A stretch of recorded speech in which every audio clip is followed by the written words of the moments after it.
ഒരു മനുഷ്യൻ അവന്റെ മാനസിക ശക്തിയാൽ ലോകത്തെ മാറ്റിമറിച്ചു. അവൻ ശാസ്ത്രജ്ഞനായിരുന്നു, ഭീകരതയുടെ നായകനായിരുന്നു. അവൻ ജീവിച്ചു, പശ്ചാത്താപത്താൽ കഴുകപ്പെട്ടു. ഇത് ജെ. Robert Oppenheimer.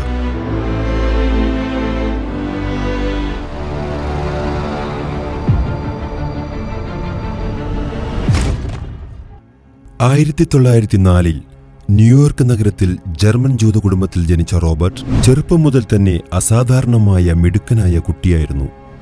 പുസ്തകങ്ങളായിരുന്നു അദ്ദേഹത്തിന്റെ കളിപ്പാട്ടങ്ങൾ. പക്ഷേ അവൻ ഒറ്റപ്പെട്ടവനും ശാന്ത സ്വഭാവക്കാരനുമായിരുന്നു.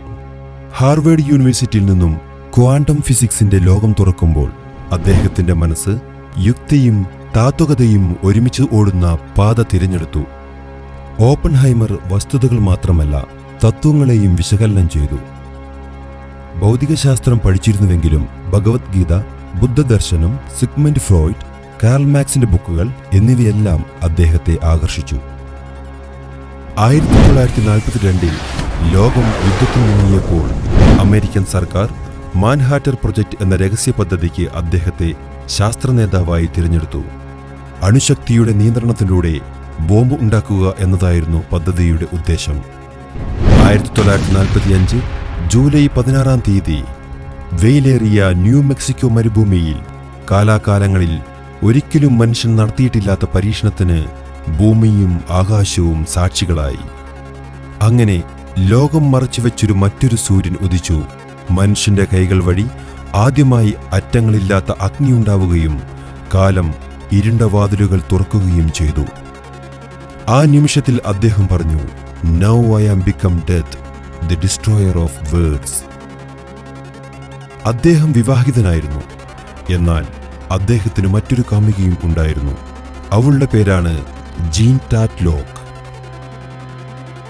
ജീനുമായുള്ള ബന്ധം രഹസ്യമായിരുന്നു, ആത്മീയവും ശാരീരികവുമായുള്ള ബന്ധം. 1944 ജീൻ ആത്മഹത്യ ചെയ്തു. എന്നാൽ ഇത് അദ്ദേഹത്തെ മാനസികമായി ഒരുപാട് തളർത്തിയ നിമിഷങ്ങളിലേക്ക് കൊണ്ടുപോയി. 1945 ഓഗസ്റ്റ് 6 ജപ്പാനിലെ ഹിരോഷിമ എന്ന നഗരത്തിൽ ആകാശത്ത് നിന്നൊരു വെളിച്ചം വീണു. പക്ഷേ അത് സൂര്യന്റെ ആലിംഗനമായിരുന്നില്ല, അത് മരണത്തിന്റെ ചുടുശ്വാസമായിരുന്നു. നിമിഷങ്ങളിൽ തന്നെ 80,000-ലധികം ജീവനുകൾ വിഴുങ്ങിയ ലിറ്റിൽ ബോയ് എന്ന അനുഭവമായിരുന്നു അത്. മനുഷ്യരാശി പ്രതീക്ഷിച്ചതിനേക്കാൾ വലിയ ഭീകരതയായിരുന്നു അത്. ഒട്ടും വൈകാതെ തന്നെ ഓഗസ്റ്റ് 9 ജപ്പാനിലെ നാഗസാക്കി എന്ന പട്ടണത്തെ ഫാറ്റ്മാൻ എന്ന ബോംബും ചാമ്പലാക്കി. എന്നാൽ ഇതിനുശേഷം നിരവധി ആളുകളുടെ മരണത്തിന് തന്റെ കൈകൾ ഒരു കാരണമായതിനെ ഓർത്ത് ഓപ്പൺഹൈമർ വളരെ വലിയ മാനസിക സംഘർഷത്തിലേർപ്പെട്ടു. യുദ്ധത്തിനു ശേഷം ഓപ്പൺഹൈമർ അണുയുദ്ധത്തിന് എതിരെ ശബ്ദമുയർത്തി. അതിനാൽ അദ്ദേഹത്തിന്റെ സപ്പോർട്ടോടുകൂടി യുദ്ധം ജയിച്ച രാജ്യത്തു തന്നെ ശത്രുവൽക്കരിക്കപ്പെട്ടു. 1954 അദ്ദേഹത്തിനെതിരെ സുരക്ഷാ അന്വേഷണങ്ങൾ ആരംഭിച്ചു. അദ്ദേഹത്തിന്റെ ജീനുമായുള്ള ബന്ധം, കമ്മ്യൂണിസ്റ്റ് ബന്ധങ്ങൾ, പഴയ കത്തുകൾ ഒക്കെയും തെളിവായി ഉയർന്നു വന്നു. അവസാനം സുരക്ഷാ ക്ലിയറൻസ് റദ്ദാക്കി. അദ്ദേഹത്തെ ശാസ്ത്രലോകത്തിൽ നിന്ന് ഒഴിപ്പിച്ചു. അദ്ദേഹം ഒറ്റപ്പെട്ടു. ഒരു ഹീറോ ആയി തുടങ്ങിയ ആ യാത്ര സംശയത്തിന്റെ നിഴലിലായി. എന്നാൽ കാലം കഴിഞ്ഞുപോയപ്പോൾ ഓപ്പൺഹൈമർ ഒറ്റപ്പെടലിന്റെ നീണ്ട നിഴലുകളിൽ നിഴൽ മാത്രമായി ജീവിച്ചു.